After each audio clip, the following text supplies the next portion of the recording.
Hi guys, welcome back to English class.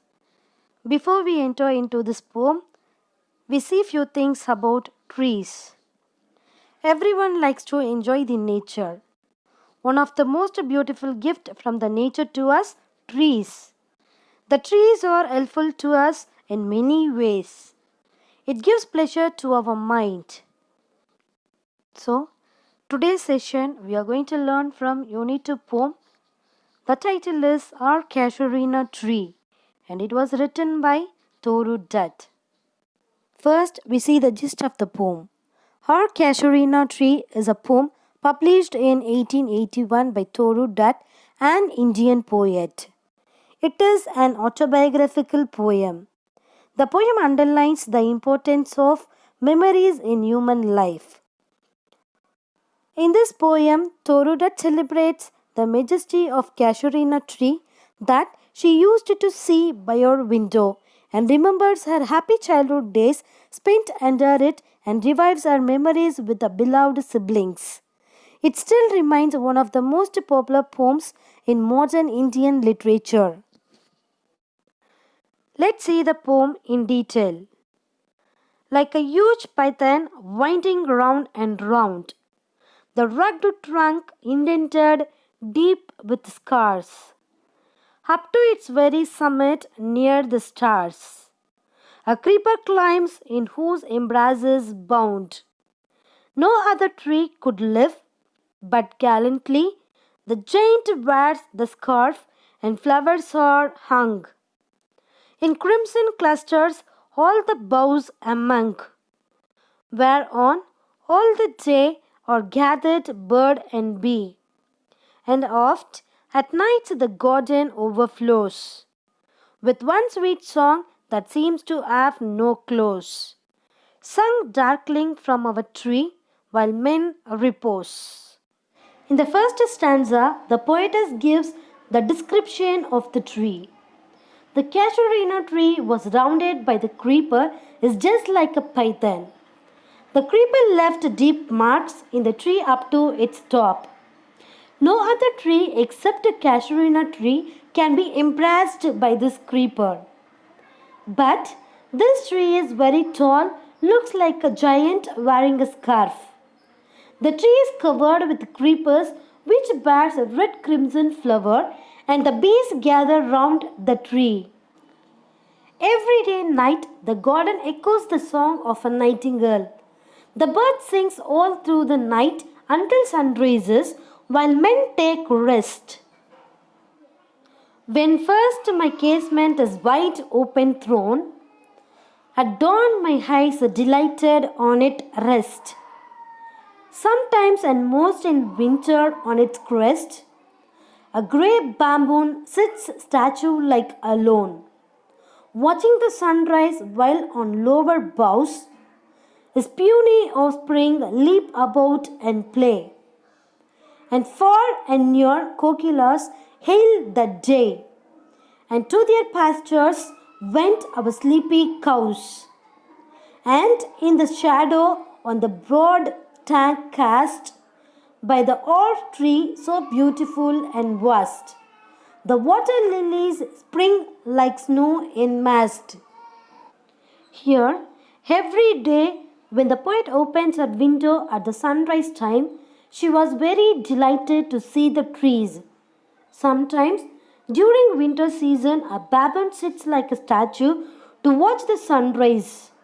At the same time, the monkey's little one will play and leap in the tree boughs.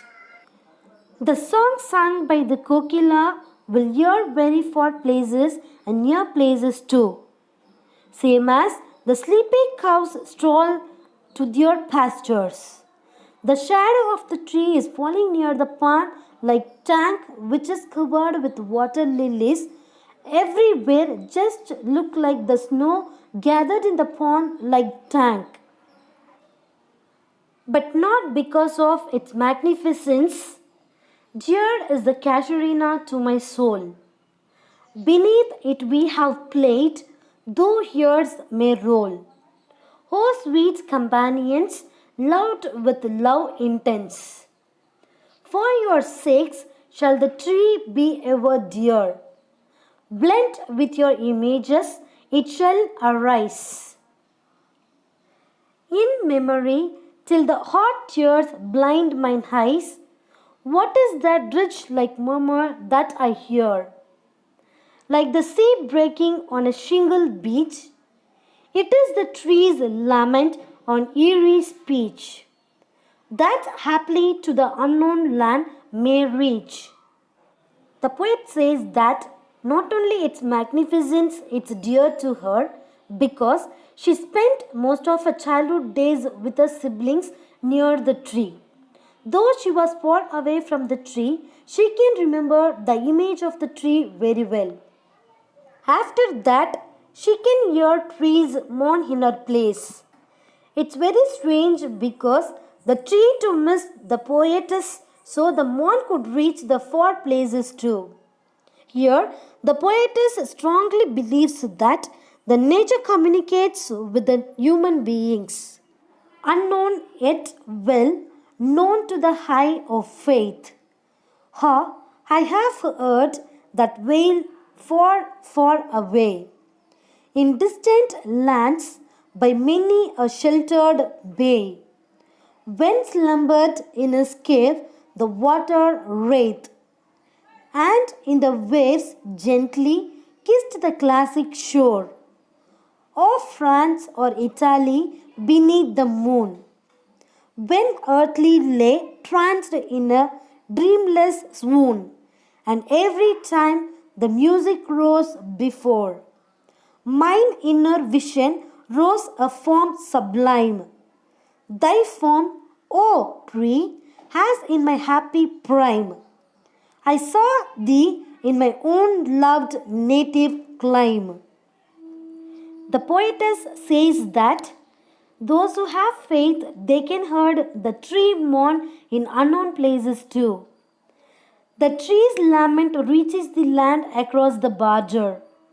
Even on foreign soil, the tree would appear before her as same as her native climate. Therefore, I fain would concentrate a lay unto thy honor, tree beloved of those who now in blessed sleep for aye repose. Dearer than life to me, alas, were they.